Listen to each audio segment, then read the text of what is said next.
Viewers எல்லாத்துக்கும் வணக்கம். நம்ம லாஸ்ட் வீடியோவில் இந்த ஃபாண்ட் சைஸு டேபிளில் வந்து எப்படி டிசைன் பண்ணுறது, கலரிங் எப்படி சேஞ்ச் பண்ணுறது, இது மாதிரியான வீடியோஸை பார்த்தோம்.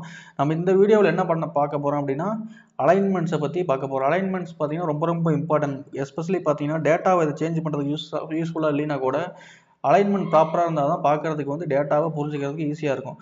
ஸோ வந்து எப்படி அலைன்மெண்ட் பண்ணுறது அப்படிங்கிறத பற்றி டீட்டெயிலாக நம்ம பார்க்க போகிறோம். இதில் ஃபஸ்ட்டு வந்து பார்த்தீங்கன்னா இந்த ஃபஸ்ட்டு காலம் இருக்குது பார்த்தீங்களா, இதில் இருக்கிறது எல்லாமே பார்த்தீங்கன்னா லெஃப்ட் சைடு அலைனாக இருக்குது. என்ன காரணம் அப்படின்னா இது எல்லாமே ஆல்ரெடி சொன்ன மாதிரி டெக்ஸ்ட் லாஸ்ட் வீடியோவில் சொல்லியிருந்தோம். அதே மாதிரி பார்த்தீங்கன்னா நம்பர்ஸ் ரைட் சைடு அலைனாக இருக்குது, அதை பற்றி லேட்டராக பேசலாம். ஸோ இப்போ வந்து இது இருக்கா லெஃப்ட் சைடில் அலைனாக இருக்கிறது நீங்கள் எப்படி வேணாலும் அலைன் பண்ணிக்கலாம். சேஞ்ச் பண்ணி பாருங்கள், டிசைன் சேஞ்ச் பண்ணி பாருங்கள். எது உங்களுக்கு பிடிச்சிருக்கோ அந்த டிசைனை நீங்கள் வச்சுக்கலாம். இதில் பார்த்தீங்கன்னா லெஃப்டில் அலைனு, சென்ட்ரல் அலைன் பண்ணுது, ரைட்டில் அலைன் பண்ணது, இது உங்களுக்கு எது மாதிரி வேணுமோ அது மாதிரி தான் நீங்கள் செலக்ட் பண்ணிக்கலாம். ஸோ வந்து இது அலைன்மெண்ட்டில் சேஞ்ச் பண்ணுறதுல இது ரொம்ப இம்பார்ட்டண்ட்டான ஒரு விஷயம். அடுத்தது வந்து பார்த்தீங்கன்னா இந்த இப்போ மோஸ்ட்லி வந்து நம்பர்ஸை வந்து டச் பண்ணாதீங்க. நம்பர்ஸ் வந்து டச் பண்ணக்கூடாது. என்ன காரணம் அப்படின்னா அது வந்து நம்பர்ஸ் வந்து டெக்ஸ்ட் மாதிரி கிடையாது, இது வந்து டேட்டா. அதில் வந்து நிறையா ஃபார்மேட் இன்க்ளூட் ஆகிருக்கு. ஸோ வந்து நீங்கள் சேஞ்ச் பண்ண ட்ரை பண்ணால் கூட சில இது வந்து சேஞ்ச் ஆகாது. எல்லாமே சேஞ்ச் ஆகும்னு சொல்ல முடியாது. சில நம்பர்ஸ் இங்கே கீழே இருக்க நம்பர் பார்த்தீங்கன்னா எதுவுமே சேஞ்ச் ஆகாது நம்ம எப்படி சேஞ்ச் பண்ணாலும், ஏன்னா அதோட ஃபார்மேட் அது மாதிரி. ஸோ வந்து பட் ஆனால் இந்த பர்சன்டேஜ் பார்த்தீங்கன்னா எது வேணாலும் எப்படி வேணாலும் சேஞ்ச் ஆகும். ஸோ வந்து நம்பர்ஸை மோஸ்ட்லி எப்போதுமே ரைட் அலைனில் வச்சுக்கோங்க. அதான் வந்து டிஃபால்ட் ஃபார்மேட். அதான் வந்து ரொம்ப யூஸ்ஃபுல்லாக இருக்கும். சரி, ஓகே, இந்த ஃபார்மேட்டிங் முடிஞ்சுது. அடுத்தது வந்து பார்த்தீங்கன்னா இந்த இது பார்த்தீங்கன்னா total sales of the year, கேப்ஸில் போடக்கூடாது, SALES. சும்மா ஒரு டெக்ஸ்ட்டுக்காக நான் டைப் பண்ணுறேன் ஒரு எக்ஸாம்பிளுக்காக. இது பார்த்தீங்கன்னா இது இப்படி இருக்குது.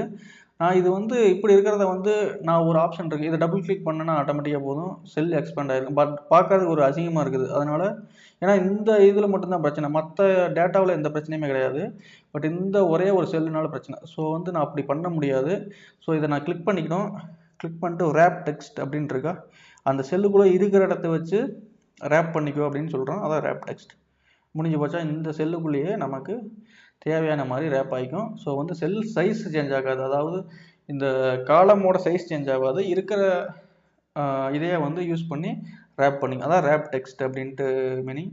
இது நம்ம வந்து பண்ண வேண்டிய அவசியம் கிடையாது, ஏன்னா வந்து இது ஆல்ரெடி சைஸ் சின்னதாக இருக்கிறனால தேவையில்லை. ஸோ இது மாதிரி இதுக்கு இது மாதிரி பண்ணிக்கலாம்.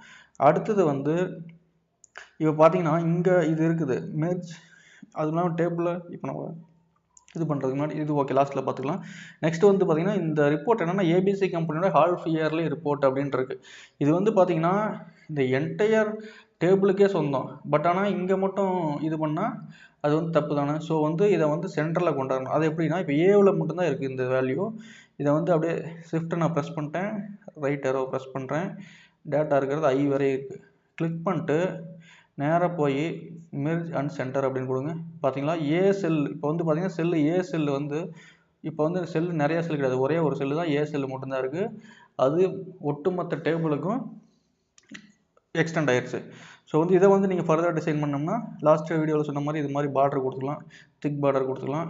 இல்லை இப்படி செலக்ட் பண்ணி என்டையர் டேட்டாவோட நீங்கள் செலக்ட் பண்ணி திக் அவுட் சைட் பார்டர் கொடுக்கலாம். பார்க்கறது கொஞ்சம் நல்லாயிருக்கும். ஸோ வந்து இது வந்து இப்படி இது பண்ண, அதுக்கு மேலே இதுக்கு வேணால் கலரிங் எப்படி வேணாலும் நீங்கள் கொடுத்துக்கலாம். ஸோ வந்து மெர்ஜ் அண்ட் சென்டரும் வந்து ரொம்ப யூஸ்ஃபுல்லானது. அதை வந்து உங்களுக்கு வேணாம் அப்படிங்கிற பட்சத்தில் அன்மெர்ஜ் கூட பண்ணிக்கிறனாலும் பண்ணிக்கலாம், நார்மலாக போய். பட் மெர்ஜ் அண்ட் சென்டர் தான் இந்த செல்லுக்கு சூட்டபுளான ஒரு விஷயம். அடுத்தது வந்து பார்த்தீங்கன்னா இது முடிஞ்சுதா. நெக்ஸ்ட்டு வந்து பார்த்தா இந்த இது இருக்குது பார்த்தீங்களா, இந்த இது வந்து டெக்ஸ்ட்டை வந்து ரொட்டேட் பண்ணுறது. இப்போ வந்து நான் எக்ஸாம்பிள் சொல்கிறேன் பாருங்கள். இது இப்படி இந்த மந்த் இருக்குல்ல, மந்த் வைஸ் சேல்ஸ் எக்ஸ்பென்சஸ் இருக்குல்ல, இது வந்து இப்படி இருக்கிறது நல்லா தான் இருக்குது. பட் இதோட பெட்டர் டிசைன் இங்கே பாருங்கள், இது மாதிரி பண்ணால் இன்னும் நல்லாயிருக்கும். இப்போ வந்து இதை செலக்ட் பண்ணுங்கள், செலக்ட் பண்ணிட்டு என்டையர் இதுக்கும் கொடுக்கலாம். பட் ஆனால் இந்த வேல்யூ பார்த்தீங்களா, இது வந்து இதுக்குள்ளே போகாதனால சரியாக இது பண்ண முடியல. ஸோ அது மாதிரி இருக்கிறத வந்து Ctrl Z கொடுத்துருங்க, Ctrl Z. ஸோ வந்து இதை மட்டும் பண்ணுங்கிற பட்சத்தில் கண்ட்ரோலை செலக்ட் பண்ணி இப்படி பண்ணலாம். இல்லை இங்கே கிளிக் பண்ணி ஃபார்மேட் பெயிண்டர் ரொம்ப யூஸ்ஃபுல்லாக இருக்கும். நான் ஆல்ரெடி சொன்ன மாதிரி இருக்கிற பழைய ஃபார்மேட்டில் கொண்டாந்து விட்டுரும். ஸோ வந்து இப்படி பண்ணலாம். ஸோ ஆவரேஜாக இந்த பட்டனை கிளிக் பண்ணி நடுவில் கரெக்டாக சூட்டபுளாக வர மாதிரி கொண்டாந்துருங்க.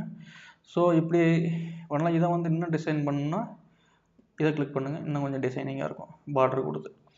பட் ஆனால் இங்கே எக்ஸ்பேண்ட் ஆகுது, அதை வந்து நீங்கள் கட் பண்ணோம்னா மறுபடியும் இந்த ஃபாண்ட்டில் சைஸில் போயிட்டு கரெக்ட் பண்ணிக்கலாம். ஸோ இப்படி தான் வந்து நம்ம எப்படி வேணாலும், இது மட்டும் ஒரு சைடில் மட்டும் இல்லை, இது பார்த்திங்கன்னா நிறையா இருக்குது. உங்களுக்கு வந்து இது மாதிரி இருக்கா, இது எக்கச்சக்கமான ஆப்ஷன் இருக்குது. டெக்ஸ்ட்டை எப்படி வேணாலும் ரொட்டேட் பண்ணலாம். Rotate text down. இப்போ இது மட்டும் செலக்ட் ஆகிருக்கனால இது மட்டும் செலக்ட் ஆகிருக்கு. என்டையர் அதை செலக்ட் பண்ணால் தான் உங்களுக்கு கொஞ்சம் டிஸ்பிளே இருக்குது, ஈஸியாக இருக்கும். ஆன்டி கிளாக் வைஸ் வெர்டிகலாக போடுறனாலும் போடலாம். வெர்டிகலானா மேலேருந்து கீழே ஸ்டார்ட் ஆகும். பட் இந்த இதுக்கு வந்து இது சூட்டபுள் இல்லை. ஸோ இது மாதிரி நம்ம எது மாதிரி வேணாலும் மாற்றிக்கலாம். ஸோ Ctrl+Z கொடுத்து பழைய ஃபார்மெட்டுக்கு கொண்டு வந்துடுறேன். ஸோ வந்து இப்படி தான் வந்து நம்ம ஒரு டேபிளை டிசைன் பண்ணுறதுக்கு நிறைய விஷயங்கள் இருக்குது. இந்த அலைன்மெண்ட் டேப்பை வந்து நல்லா எக்ஸ்ப்ளோர் பண்ணி பாருங்கள். கண்டிப்பாக உங்களுக்கு வந்து தேவையானது கிடைக்கும். வீடியோவை பார்த்ததுக்கு மிக்க நன்றி.